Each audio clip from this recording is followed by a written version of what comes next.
তুমি যত উপরে উঠবে তত তোমার বন্ধু সংখ্যা কমবে, তুমি যত নিচে নামবে ততই তোমার বন্ধু সংখ্যা বাড়বে। এটা ম্যাক্সিমাম ক্ষেত্রে হয়ে এসছে। যাই হোক, আপনার সন্তানের কি বন্ধু সংখ্যা বেশি?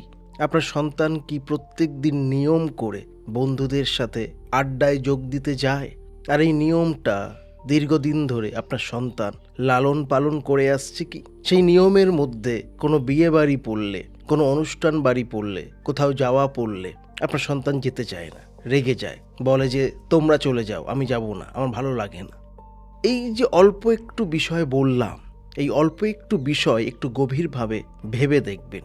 এই বিষয়গুলো যদি আপনার সন্তানের মধ্যে থাকে তাহলে কিন্তু সাবধান, আপনার সন্তান কিন্তু এক অন্য নেশার গহ্বরে প্রবেশ করছে।